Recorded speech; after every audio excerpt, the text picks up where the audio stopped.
And that, my esteemed colleagues, Chief Engineer Cax Verilon adjusted his hovering data pad with 3 of his primary appendages, is why I am forced to stand before the Galactic Engineering Academy today and eat my words from 30 cycles ago. Yes, the same words where I called human engineering, and I quote myself, the equivalent of using compressed gas explosions to power transportation. The amphitheater of the Academy buzzed with barely contained laughter. The gathered engineers, representing 17 species and 92 worlds, remembered that particular speech well. It had become something of a running joke in engineering circles, especially after humans proved that internal combustion engines were, in fact, a perfectly viable method of transportation. Cax cleared his throat, a habit he picked up from spending too much time around humans. But what I have to present today makes that previous error in judgment look like a rounding error in a basic calculation. The holoscreen behind him flared to life, showing the Proxima Centauri system, or rather, what remained of it after the unexpected supernova event that had occurred 3 standard months ago. The gathered engineers fell silent, their various sensory organs fixed on the display. As you all know, we lost contact with the system during the event. Standard procedure suggested waiting for radiation levels to decrease before sending in recovery teams. However, Cax paused for effect, his skin shifting to a deeper shade of blue with excitement. When our teams arrived, they found something impossible. The image zoomed in on a small research station that had been operating in the system.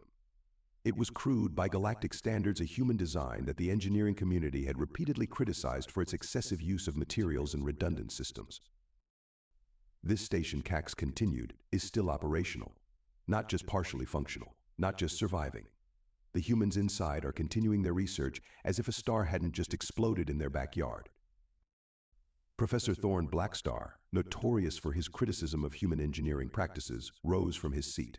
His crystalline form refracted light across the chamber as he spoke. Impossible. Our most advanced shielding technology couldn't have survived those radiation levels. These humans were using titanium alloys and copper wiring.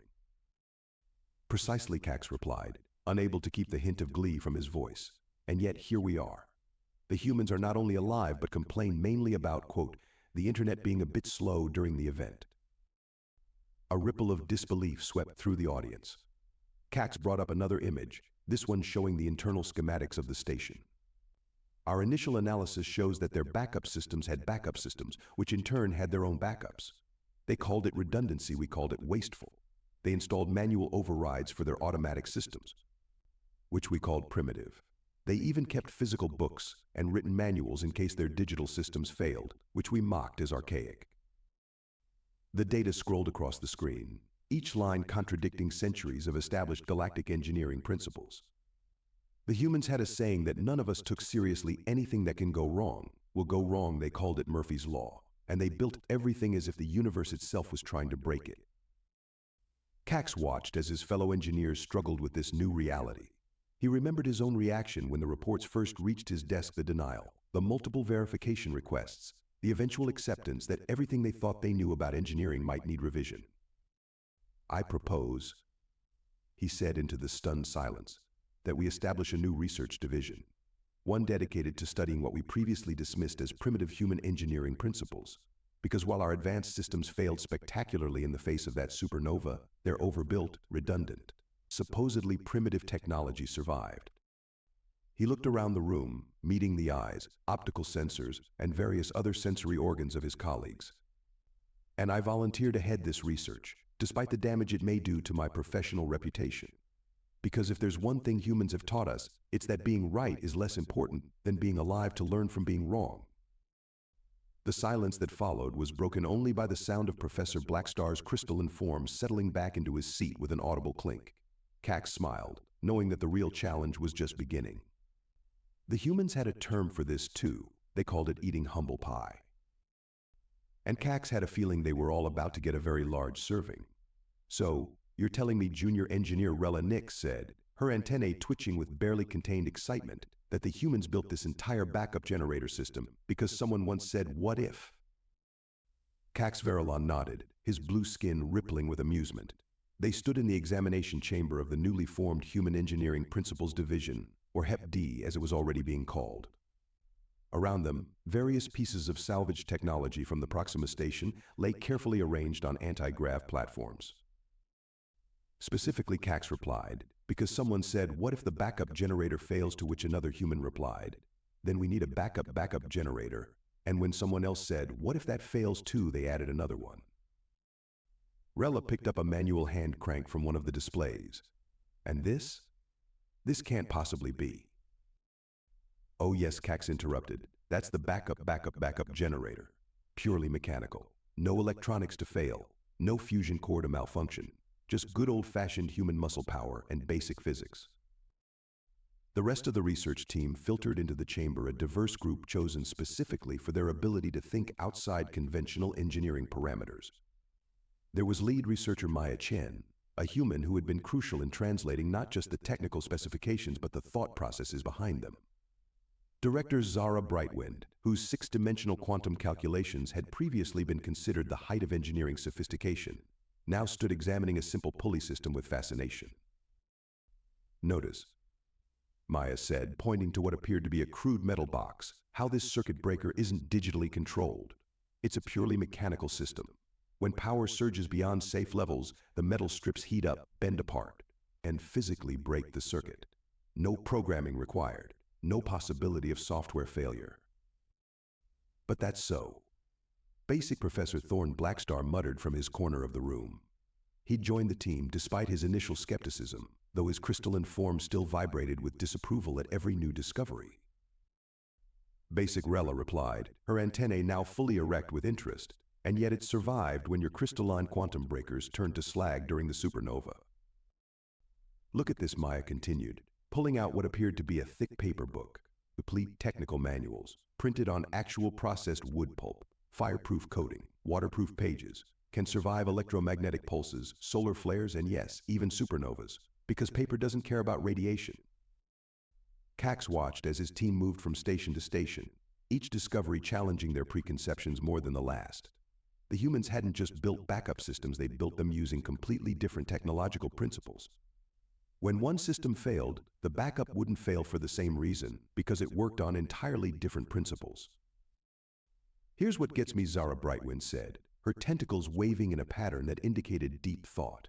They installed manual valve controls, physical wheels you have to turn by hand, right next to their automated systems. When we asked why, they said, because buttons lie. Maya finished with a grin.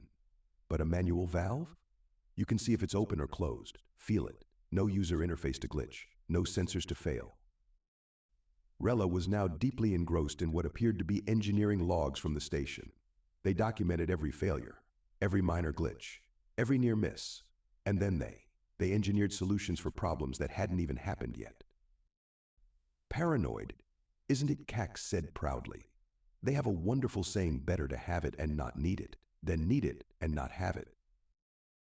Look at these power consumption numbers, Professor Blackstar suddenly called out, his crystalline form now glowing with unexpected excitement. Their systems used 10 times more power than necessary. The material cost alone must have been astronomical. Cax agreed.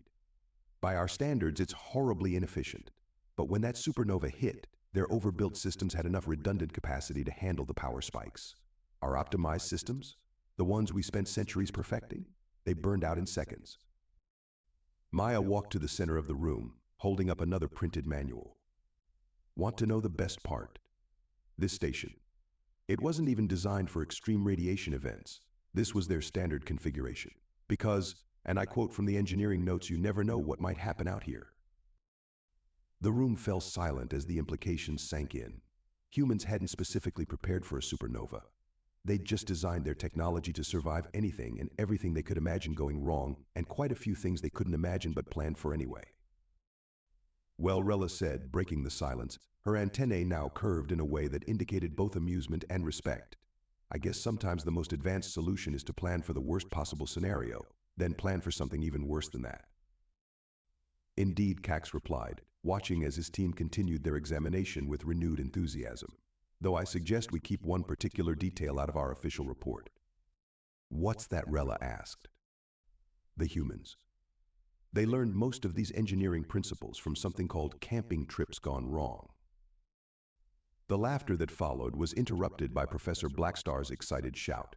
He'd just discovered the station's plumbing system and was beside himself trying to understand why anyone would install manual flush toilets as a backup to the automated waste management systems. Some questions, Cax decided, were better left for another day.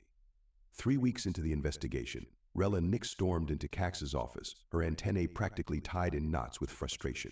They built it wrong on purpose, she exclaimed, dropping a stack of physical papers onto his desk, another human habit the research team had adopted. Cax looked up from his datapad, his skin shifting to a curious shade of purple. Who built what wrong? The humans. The station's power distribution network, Rella, spread out several technical diagrams. Look at these specifications. They deliberately used cables rated for 3 times the maximum possible power load. 3 times. It's not just wasteful, it's intentional inefficiency. Ah, Cax said, his skin now tinting with amusement. You've discovered over-engineering. Engineering the concept seemed to physically pain Rella. That's actually a thing. They have a name for deliberately using more materials and capacity than necessary. Maya Chen chose that moment to walk in, carrying what appeared to be an ancient Earth technological artifact, a thermos of coffee. Let me guess, she said, noting Rella's distressed antennae. She found the power cables. Indeed, Cax replied. Perhaps you could explain the philosophy behind this. Over-engineering. Maya took a sip of her coffee. Simple.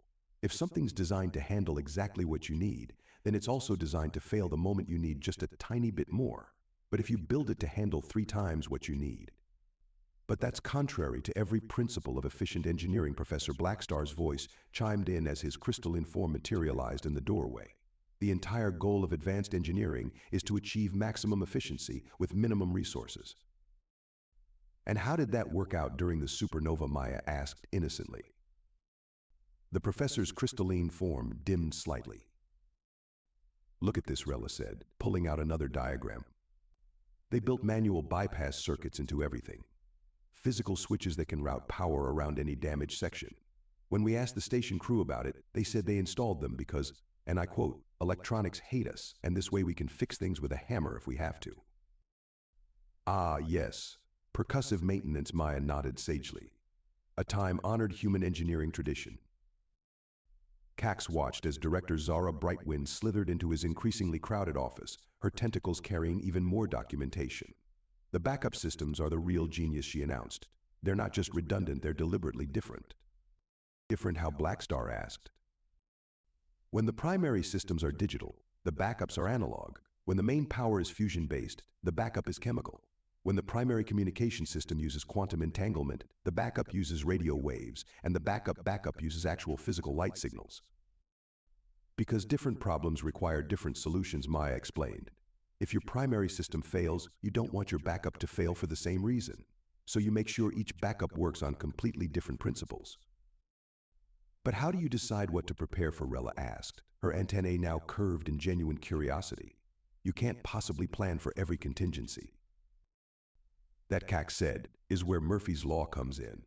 Humans assume that anything that can go wrong will go wrong.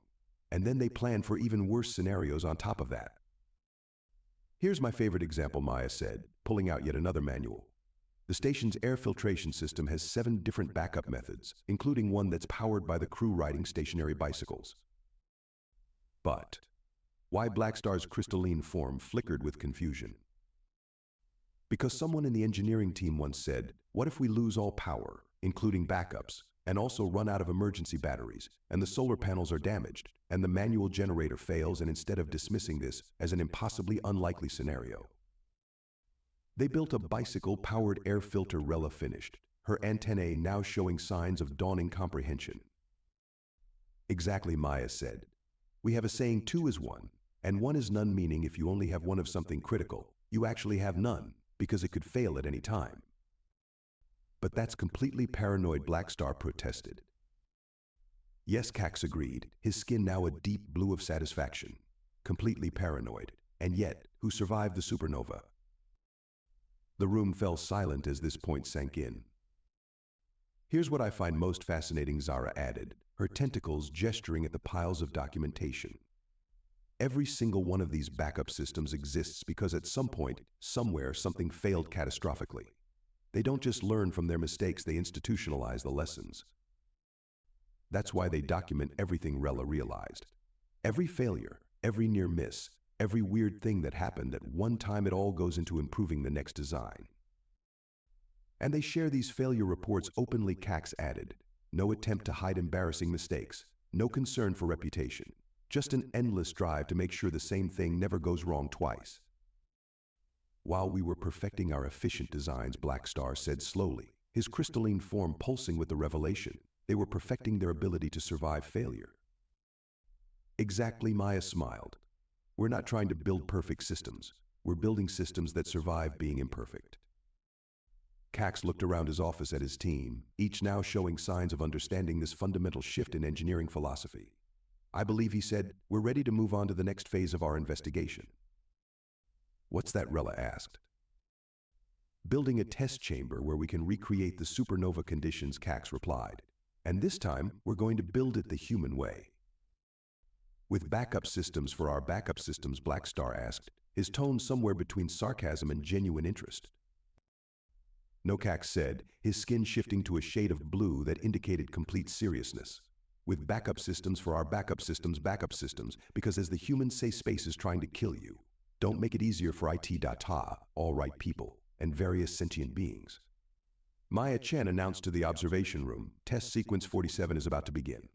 Please ensure all your sensory organs are protected. The test chamber below was a marvel of engineering, perhaps the first true collaboration between human and galactic engineering principles. On one side sat an exact replica of a section from the Proxima station. On the other, the most advanced alien technology available, adjusted to serve the same functions. Waiting for your signal, Control Rella Nix spoke into the comm system, her antennae rigid with anticipation. She'd spent 3 months helping design this test, and she still wasn't sure if she wanted the human technology to succeed or fail. Professor Blackstar, are your monitoring crystals in position? Cax asked, his skin a pale blue of professional focus. The crystalline engineer's form sparkled with confirmation. All sensors are ready. Though I still think this level of radiation exposure is completely unnecessary. That's what the humans said about your quantum harmonics, Director Zara Brightwind pointed out, her tentacles dancing across multiple control panels. And yet here we are, about to bombard both systems with enough radiation to make a small star jealous. Beginning test sequence, Maya announced. Radiation levels at 10% of supernova conditions. The chamber hummed as the first wave of radiation washed over both installations. The alien technology responded perfectly, its advanced shielding adapting and redistributing the energy load with incredible efficiency. The human technology just sat there, looking chunky and overbuilt. 20% power, Maya called out. All systems nominal.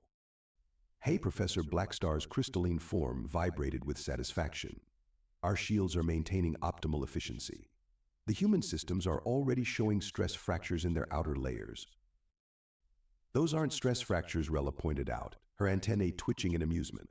That's intentional ablative shielding. It's supposed to degrade. 30% power, Maya continued, approaching first critical threshold.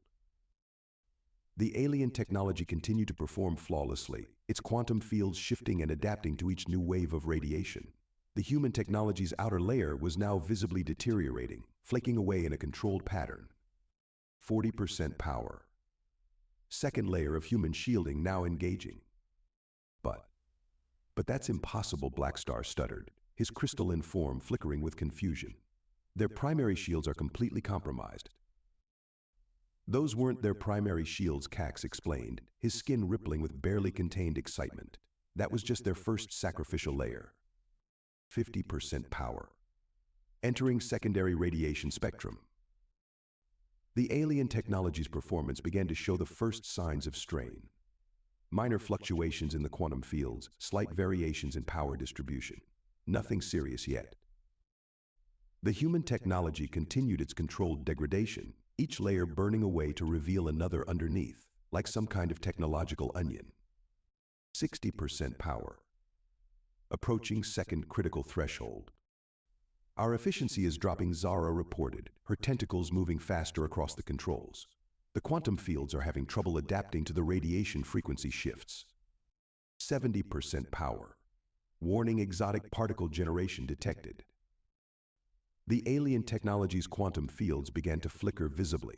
Warning signals flashed across multiple screens as the advanced system struggled to compensate for the increasingly chaotic conditions. The human technology just sat there, now down to its third layer of shielding, looking about as elegant as a brick. 80% power. Third critical threshold breached. "This is impossible," Blackstar muttered, his crystalline form now pulsing with agitation. "Their system should have failed completely by now.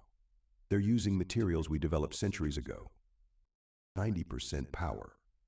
Quantum field collapse imminent in alien systems. "Should we abort?" Rella asked, her antennae curved with concern. "No," Cax replied firmly. "We need to see this through. Maya, take us to full power." 100% power. Full supernova conditions achieved. The alien technology's quantum fields collapsed spectacularly. Backup systems engaged and failed within microseconds. Emergency protocols activated and burned out almost instantly. Centuries of advanced engineering crumbled in the face of raw stellar fury. The human technology's outer layers were now completely gone, revealing a final core that looked like it had been designed by someone whose only instruction was make it survive no matter what. Time to failure for alien systems: 3.7 seconds under full supernova conditions, Maya reported. Human systems, still operational. But how? Blackstar's voice was barely a whisper. "Look at the interior readings," Rella said, her antennae now straight up in shock. "They're not even trying to stop the radiation.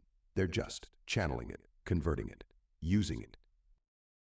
"Of course they are," Cax said, his skin now a deep blue of understanding. "Because at some point some human engineer asked, what if we can't stop it? What if we have to live with it instead?" "Running final systems check on human installation," Maya announced. "Primary computer offline. Backup computer offline. Mechanical control systems operational. Life support running on third backup. Power generation." She paused, double-checking her readings. Power generation actually increased due to radiation absorption by the emergency conversion systems. They built it to fail, Zara realized, her tentacles going still with the revelation. "No, that's not right. They built it to survive failing." "Exactly," Cax said.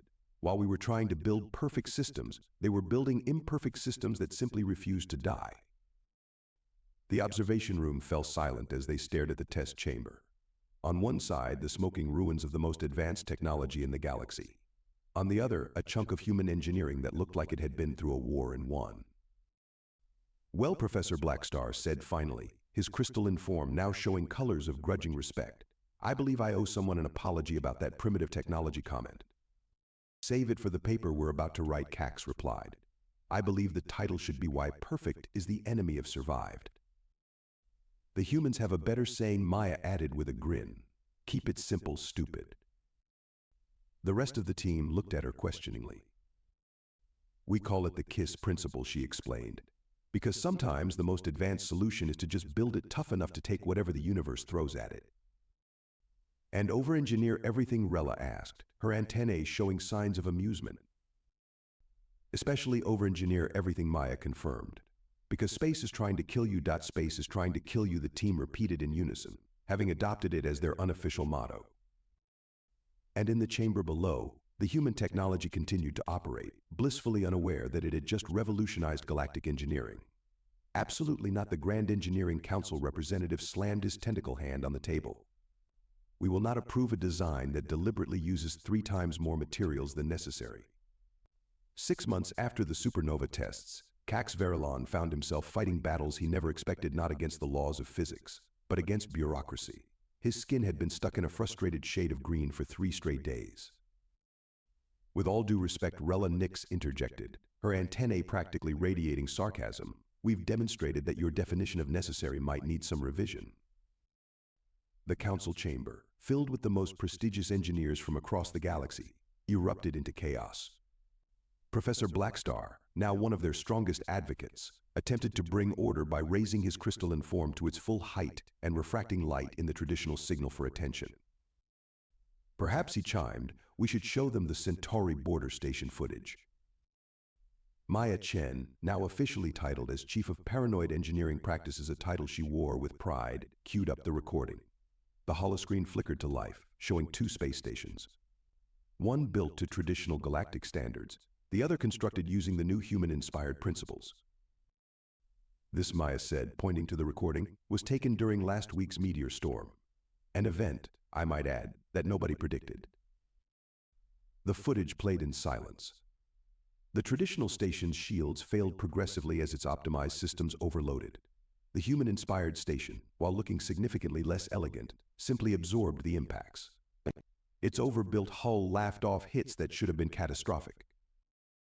The traditional station required emergency evacuation, Director Zara Brightwind reported, her tentacles gesturing at the data scrolling beside the footage. The new station, they didn't even pause their poker game. Poker, a council member asked. A human probability calculation exercise, Cax explained smoothly, his skin shifting to hide his amusement. Very mathematical. The council chamber buzzed with uncertain murmurs. Another representative spoke up, but the cost is less than replacing an entire station, Relic cut in. Or would you prefer we calculate the cost in lives? That brought silence. Look, Cax said, his skin now shifting to a calm, authoritative blue. We're not suggesting replacing all galactic technology. We're proposing a new standard for critical systems and facilities, places and equipment where failure isn't just expensive, it's catastrophic. Maya stepped forward, brandishing what had become her trademark coffee thermos.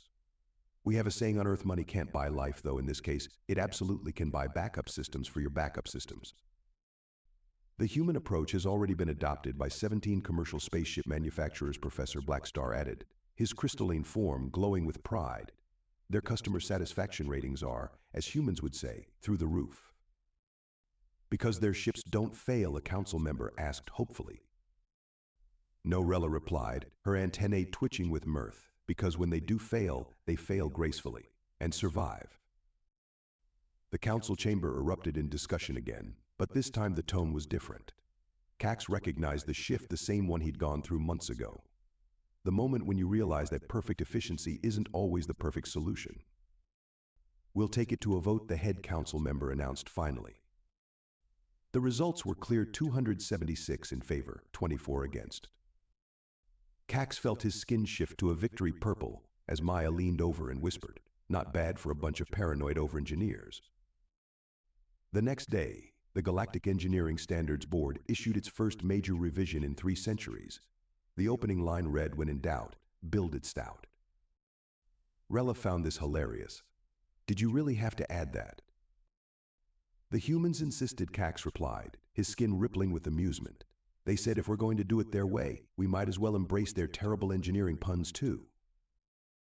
And across the galaxy, ships and stations began to change. They became less sleek, less efficient, less perfect. But they also became something else, more resilient, more adaptable, more survivable. As Professor Blackstar put it in his acceptance speech for the Galactic Engineering Innovation Award, we learned that the most advanced civilization isn't the one with the most elegant solution, it's the one still standing after everything goes wrong. The humans, naturally, celebrated this revolutionary change in galactic engineering standards by introducing their alien colleagues to another time-honored Earth tradition, duct tape. But that's another story entirely. 10 cycles after the Great Engineering Revolution, Cax Verlon stood once again before the Galactic Engineering Academy. His skin glowed with a mix of pride and amusement as he watched the newest class of engineers, a mix of 17 species, including a record number of humans, complete their final assessments. And remember, he announced to the graduating class, the 3 fundamental principles of modern galactic engineering: if it might break, build it stronger. If it can fail, add a backup. If someone says what if, take them seriously. The ceremony concluded with the traditional exchange of engineering tokens. The humans received their quantum calculation crystals, while the alien engineers were each presented with their first roll of duct tape, now officially classified as a Class 1 emergency repair technology. After the ceremony, Rella Neeks, now Dean of Practical Engineering, approached Cax with her antennae twisted in that particular way that meant she'd discovered something interesting. You need to see this, she said, holding up an ancient Earth engineering document. Look at the date. Cax's skin shifted through several shades of surprise as he read.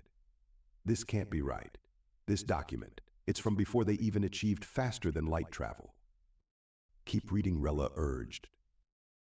The document was a design specification for Earth's first deep space vessels. And there, in a section titled Emergency Protocols, was a detailed analysis of radiation shielding requirements for stellar events including supernovas. They planned for this, Cax whispered, his skin paling to an astonished white. Before they even knew interstellar travel was possible, they were designing ships to survive supernovas. Read the justification section, Rella suggested, her antennae quivering with suppressed laughter. There, in official engineering documentation, was written, because knowing our luck, the first time we send someone to another star, it'll probably explode. Professor Blackstar crystallized next to them, having overheard. You mean to tell me, his form vibrating with disbelief, that their paranoid over-engineering actually predicted and prepared for an event that wouldn't happen for centuries? Not predicted, Maya Chen corrected, joining them with her ever-present coffee.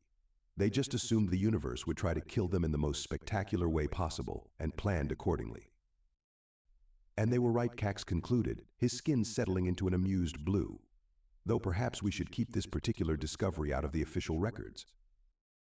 Why's that? Rella asked. Because, Cax replied, I don't think galactic engineering pride could handle knowing that humans weren't just right about their paranoid engineering practices, they were right about them centuries before they even needed them. The small group shared a laugh, watched by the statue recently erected in the Academy's main hall. It depicted a simple human wrench crossed with an alien quantum spanner, beneath which was inscribed what had become the unofficial motto of galactic engineering. Space is trying to kill you. Don't make it easier for it. And somewhere in the vast expanse of space, another star was preparing to go supernova, blissfully unaware that its destructive potential had been planned for by a bunch of paranoid primates centuries before they'd even left their planet.